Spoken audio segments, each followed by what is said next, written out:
Broadcasting from the business capital of the world, this is the Podcast Business News Network. We're going to continue our conversation about relationships and how to navigate them and what makes them different, and particularly the close relationships, why people do what they do, how to analyze who you're with and what they're all about. This guy helps couples and individuals do this all the time. Paul Zohav is a guy who's got a master's degree in counseling from the University of Virginia. He works with lots of different people trying to figure this stuff out with them. And we're going to bring him back in here. Paul, welcome. How are you? I'm well. It's now the worst of winter is over, at least here in southern Arizona. Maybe not where you are. We're not, we might see a dusting of snow on the top of the highest hill. That's about as much as snow. We haven't had snow at all this year. Wow. In the New York area, we went 700 and something days without any real snow. We got like 3 inches about a week or two ago, but it's lighter later here. So it's, I'm getting that feeling that, spring is coming, bring it on. Doesn't matter what season it is, we still have to navigate relationships. And we talked a lot about important things last time we got together. Love languages, right? That was a part of it. Yes. That's in our dashboard for marriage, for relationships. We have skills, which is yes, ands, and seems. We have mutual awareness of each other's love languages. And today we'll dig into their personality types and the difference that makes. And when you put the love languages next to personality types, we have a significant advantage in our dancing together for the rest of our lives. Before we dig into this, is this somewhat fluid? Meaning, do people change from time to time and it can vary a little bit? Or is what we are typically what we are? Well, when you've taken the test at 16personalities.com, you'll receive a report. And there'll be, for instance, introvert or extrovert. And there's a percentage that goes along with that. And it seems to me over the course of a lifetime, the percentage might change, but the basic orientation, the way we process the world, tends to remain the same. And of course, if the percentage is somewhere between 50 and 55, 60%, that means you're kind of an ambivert. It means you can be happy with friends and you can be happy at home. So the percentage is useful. So you'll take the quiz without overthinking the questions, because if you're like me, I can find three right answers in a multiple choice. It's not really worth arguing with the questions. Whatever your first reaction is, go with that. And they'll send you a report with 4 letters and 4 percentages. And with all the couples I worked with, you get older, you can move towards the middle. It's been said. I tend to be analytical. I'm a thinker, much like Sheldon in Big Bang Theory, or Professor Henry Higgins in My Fair Lady, as an example. However, after living enough years, you are less your type and you get to move towards the middle, to answer your question. So you'll have 4 letters and 4 percentages. Introvert and extrovert, that's easy because some people thrive on social interaction. They have friends, lots of friends, sometimes a lot of friends. They prioritize spending time with friends. They get energy from friends. And after an evening out, they come home with more energy than they left. And then there's people who are introverts. That's me. And I deal with people in small batches. And for example, one couple came to me and he was a 99% extrovert. He sings in a rock band. Makes perfect sense. But then there are people who are 99% introvert. And in this case, she lives her life within 20 feet of the outside of her house. She has her garden and cats and books and music and internet and cable. She travels relatively infrequently, so she pays her auto insurance by the mile. And she's more self-generated, as am I. I can be on my own indoor all day long and never having gone out once. And that will not be upsetting. But a couple came to me and she said, I'm the only introvert in a family of extroverts, said she. And I knew they loved me. That was clear. They loved me. But I never belonged. but never felt I belonged because they are all extroverts. I wanted quiet time. They are get up and go time. So introvert, extrovert. And if you happen to be an extrovert married to an introvert and you have children, then the extrovert comes home from work, gathers up the children, takes them out to the park or to the pizza place, and the introvert is able to regenerate themselves from all the energy they put out over the course of the day. It's important and relatively uncomplicated. You get to make time for the person and their energy levels. Then there's sensor, letter S, or N, letter for intuitives. And sensors, 3 out of 4 people tend to be sensors, and they're focused on how to do life. But the intuitives are interested in why is it that way? They're reflective, they're introspective. The act of thinking is inherently pleasurable. The sensor follow policies, procedures, rules, regulations, manuals, and recipes. They want to know how. If the preacher says God commands us all to do X, they say thank you, because now they know how to be spiritual. They want recipes. But intuitives, like myself, will say to the preacher, that was a fascinating sermon, Pastor. I'll have to think about that. I'll come back to you later with questions, because it has to make sense to me, and I look for things to make sense. I'm more interested in preventing domestic violence than treating it. So I have a whole 30 years of why is it this way? And we have marriage and communication today because of all the work I've done over the past 30 years. The next letter pair is thinkers and feelers. Thinkers, I'm one of them, tend to encounter life cognitively, intellectually. I want to know, why is it this way? How else could it be? However, I'm married to a feeler who it engages with life, feeling how she feels about it. So if I was a classic thinker, I'd say, what's the big deal? It's a yes or no question. Why are we spending so much time on this? And the feeler spouse says, well, don't know how I feel about that. I'll have to sit with that for a while and then I'll go back to you. So the thinker spouse is upset. The feeler spouse is also upset because it sounds like you don't care about her or her feelings or his feelings. And so the relationship starts to sink. Thinkers and feelers. When you're choosing a house, you have to honor all thoughts about the house, all how they feel about the house, and together you get a full buy-in on which house you ultimately choose. The last letter pair I find fascinating. It's called judgers or perceivers. I'm not sure why they name things judgers or perceivers, but the letter J, the judger, is planful. They like to have their ducks in a row. They need to know as much as possible ahead of time so they can produce the result they want. They are very planful. They make plans. They don't mind changing plans in the middle of the world, but they tend to be able to be happiest, mostly knowing why they're doing what they're doing. They'll shop with a shopping list. They'll keep a shopping list. They will not go to the store without a shopping list. And when they go to the store, they got it, get it, and gone. They don't linger. Job accomplished. They've achieved the task of shopping.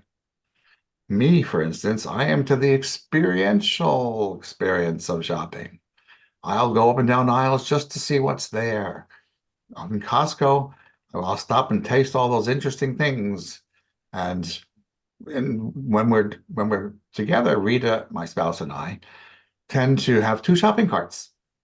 She gets the list. She's into the accomplishment of shopping. And I'm into like, oh, that's ripe. That's on sale. That's a new product. Let's get some of that. And she'll call me from the other end of Costco and say, I'm ready to check out, says she. I say, yes, and remember, yes, and I'll meet you at the checkout stand in 5 minutes. She gets everything we need. I get all the rest of the good stuff. When I say, let's go somewhere, she always wants a destination because she wants to know whether it's shoes or sandals, hat or no hat, sunscreen, no sunscreen. And when she has enough information to anticipate what we're going to be doing and how it feels, we go out and have quality time together. As easy as that. Feelers and thinkers. There's an extra tweak. Because judges and thinkers, they like to know when it's going to be. They don't want to forget. And sometimes they marry people like me who tend to go with the flow, spontaneous. And so how do we deal with that, my spouse and I? Well, she'll put something in her calendar. It'll show up on my calendar. So I never forget. Forgetting is an awful experience for judges. I'm more spontaneous. Sure, let's change our mind. Let's do something else. So as long as it shows up on my calendar, it's in sight and in mind, whereas my tendency is toward out of sight, out of mind. There's an entire unit on how to use a calendar that really allows judges, thinkers, feelers to have harmony rather than frustration. The last thing I'll mention at this point is that a perceiver might say, I'll handle it soon, trust me. However, that does not work for the judger. When they hear something as indefinite as that, they know they have to do it themselves just to make sure it gets done. If, however, I say, I'll handle it by Friday, that works. There's a tab in the browser, it's something on the calendar, and the judger spouse, which I have one, can turn over and roll over and go back to sleep. So things have to be in time. Without them being time, they don't exist in the way a judger looks at the world. This is fascinating. But, I have one couple. She thinks he's lying to her. She's the judger, he's the perceiver. And he can keep his word for about a week at a time. However, then he forgets and he spaces it out. And she says, I can't rely on anything you say. With a calendar system, a dashboard for their marriage, it doesn't get forgotten. It's right up there in front, inside, in mind. And so the judger doesn't have to worry. Or even like, remember this, you have to remember that. Don't forget this, because it's up there. We all have decided that it belongs. So that's just a brief overview. But when you put that next to love languages, because my spouse is an extrovert. She loves being out there with people. She's also a judger. So she's very planful. She's a teacher. She plans curriculums and lessons. And once you put the love languages and personality types together, it's easy to dance together. Not about compatibility, it's about responsibility. And being aware of your love languages and personality types is essential. Lots of questions here. And thank you. I mean, it's fascinating when you think in terms of people and with yourself and what they might be. Paul, do you find that people seek people for what they're not? For example, introvert may find an extrovert kind of living vicariously, if you will, through them, and vice versa. Do you think that happens from time to time, or more times Certainly. than not? My spouse is the social one. Well, yesterday we hung out with about 3 other couples, and I enjoy the opportunities of being married to a extroverted social person. And if I'm not up to it, I say, yes, I would rather do it another day. So yes, and thinkers tend to marry feelers. Because you might say thinkers might have a black and white life, whereas feelers have a more technicolor life. And so why a thinker is often attracted to this bright, vivacious, vital person who is a feeler. And so I get to enjoy that part of reality, being married to a feeler, which I am. So there's a lot of synergy.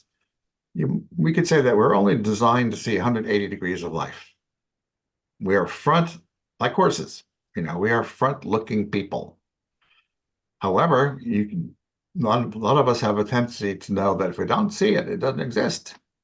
But I with my spouse, she sees that.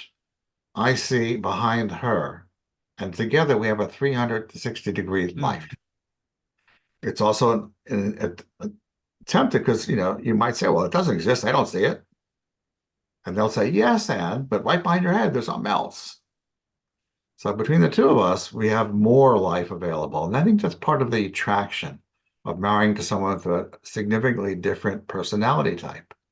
And if you go to 16personalities.com and take the quiz, you'll get to know yourself better. You'll get to know them better. And together we can make the choices, the ways of being and acting that allows us to dance. Some personalities get along better with others. In fact, even at your report that you would get from 16personalities.com, they'll talk about good careers for people who are compatible with. Now, it's not etched in stone, but some of the couples I see have to get to be responsible because when you're a judge or married to a perceiver, it's worth knowing that. It's a longer conversation, which is why it's 5 sessions when they come to see me, but we get to tear out walls and cabinets and lay new floors such that when we're done, they have a house they'd like to live in for the rest of their lives. So I will say 16 personalities. I did it a while ago, probably 7 years ago. It's been around for a little bit. I don't remember what the results were, so got to go back there. It does take time. So don't think you're going to go there and check a bunch of boxes and then, okay, this is what I am, this is what my partner is, and we're good to go. It takes a while to go through that. And in what you're saying in terms of different personality types, I feel that I'm a mix of you and your wife because I'm extroverted, but sometimes introverted. I wouldn't say I'm a full extrovert. Maybe 60, 70% I am, but I like my alone time as well. Mhm. But I'm analytical, but I'm also a feeler. Like I ride on emotions, but many times I say, I'm just looking at the facts here. So the emotions don't get into play or get in the way. But if I were to walk into a grocery store, I have the list, bam, bam, bam, I'm out the door. I won't. That's why the percentages are significant. So I'm hearing you're not a 55% something, you're 65 or 70% something. It's really more for the informational, it's not the truth, it's a model. It's a way we get to quantify and understand people in the world. I am pretty good at feelings these days, though my initial take is to figure what's going on here. Hmm. That's why I go there first. But I'm aware of the emotional world after these now going to be 74 years. And so the percentages shift. Let's put it that way. Over the course of a lifetime, if you start out as a 70, by the time you're my age, you might be more of a 50 or 60. Oh, then that answers what I said before, asked before, that it's kind of a moving target. As life goes on, it changes. It's not always going, you're not going to go to 16 personalities 7 years ago, and what it said there is what you are now. And I guess that's the important part because we need to evolve in life. I'm also thinking too, if you can't identify what your spouse or partner is, not a good thing. Like if you're watching this or listening to this and thinking, yeah, my spouse is, I'm not really sure. I guess they're more extroverted, but are they this? Are they that? Especially in newer relationships, you might not know, but this is a Well, way to know. when you know your personality type, without personality types and love languages, you're dancing in the dark. Yeah. You're going to trip over the furniture. You're going to trip over each other. Yeah. But why not create a mutual awareness that allows us to gravitate towards those ways of being and acting that leave us more us at the end of the day? It's really not much more complicated than that. So this is high quality, informative information that over the hundreds of couples I've seen has proven to be a real eye opener. And we also know from our experience that in love languages, also you can find the roots of infidelity.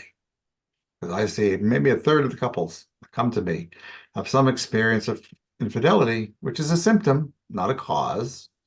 And the symptom and the cause may be they like to be quality time, you like to have time to yourself.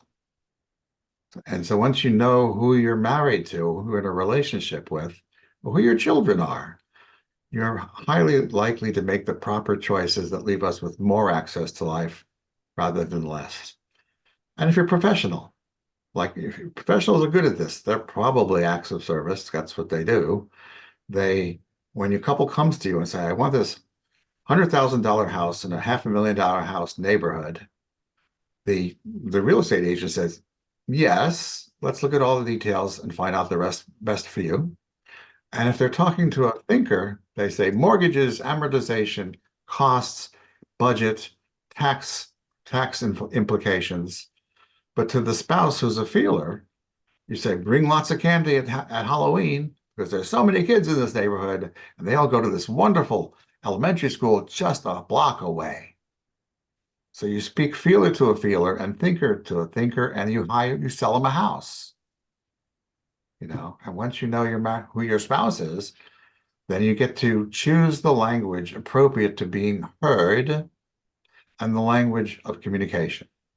Otherwise, it's kind of a crapshoot. Well, we said last time or time before that when we got together in that if you do sales or you run a team, this is so important to identify what I want to call who your audience is. Your audience could be one. It's your wife or your husband. It could be that. Love language. What was the website that we go for that? 5lovelanguages.com/quiz. Gotcha. You can do it without doing the reading. I'd recommend doing the reading aloud together, taking turns, because that's the way we educate one another. Gotcha. If you read it by yourself, you know more. When you read it together, you be more. And there's one chapter on each of the 5 love languages. And you'll be able to read yourself into the example of the couples that he sees, that Jerry Chapman sees. And you'll say, oh, yeah, I'm like that. Oh, yeah, you're like that. Oh, my mother's definitely like that. And you'll have a whole new prescription glasses to which you can see the world. Sharp. Or I think just as important when you read it together, what your spouse partner thinks you are, sees you. Yeah. I'll pick a restaurant she likes. She'll pick a restaurant I like. So that's love languages. And it's kind of funny in many. Maybe our next call will be about language, the importance of language. But it's very clear that when she says now and I say now, it's not the same now. Her now is now. You said you wanted to go. Let's go. The dog's on the leash. I got my coat on. Let's head out the door. But my now is like now-ish. And she knows that when I say let's get going, it could take an extra 5 minutes. I'll find something. Oh, you have to do this. Then we'll be ready to go. So even though it's NOW, but we mean very vastly different things when we both use it. Next time we'll talk about the importance of language. It's very important. Why do you think that some couples will say, like, for example, let's say it's your wife. Paul knows me. It's like he's reading my mind. He knows exactly what I'm thinking. Why is that?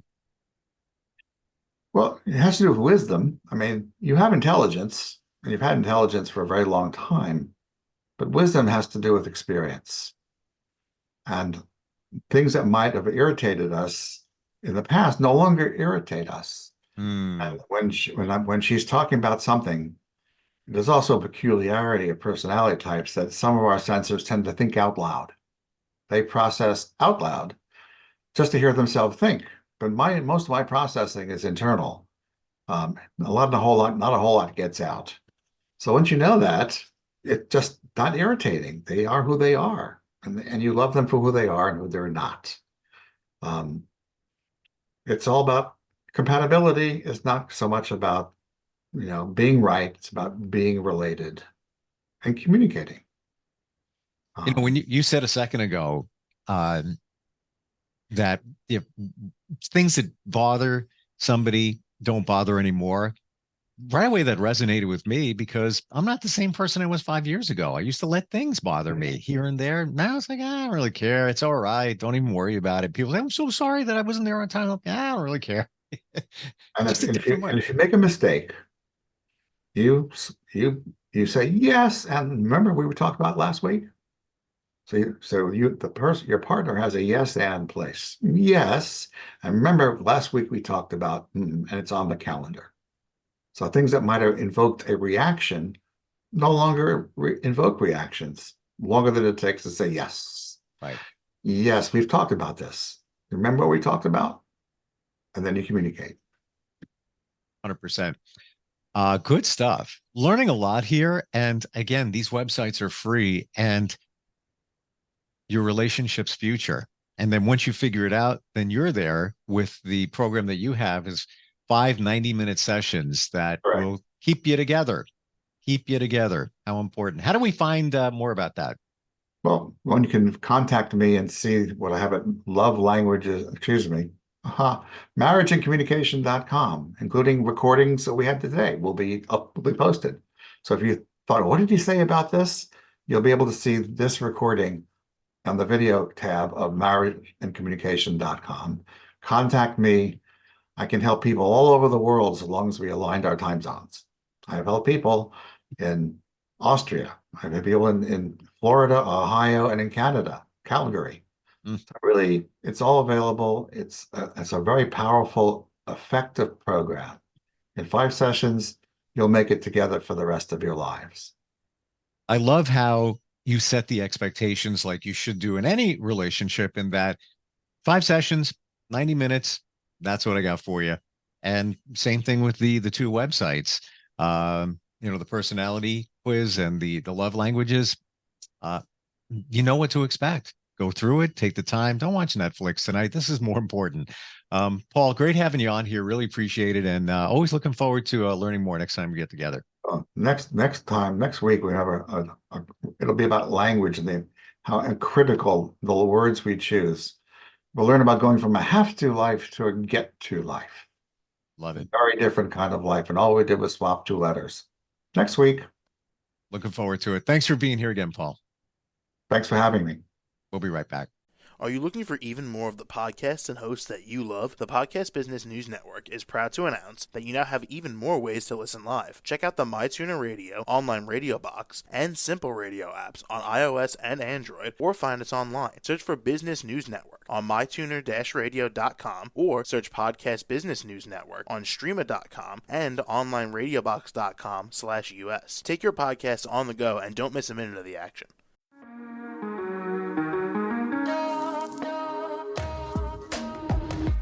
Broadcasting from the business capital of the world, this is the Podcast Business News Network. For nearly 2,000 severely injured veterans, everyday life has become filled with barriers. Day-to-day simple tasks can become pretty daunting. I have to carry my chair up 2 flights of steps or have somebody do it for me. What scares me the most is just the falling. When I'm struggling with my house, I think, to have that one great barrier just knocked down, it's crucial. Home for Our Troops is a wonderful nonprofit that builds a mortgage-free, fully adaptive, handicap-accessible house. And there's no catch. It'll be our very first home that we've ever owned. This is a game changer. This is where your life begins again. We need you to join us in completing this important mission. Please visit hfotusa.org and help build homes and rebuild lives. Because of you, everything's going to be okay.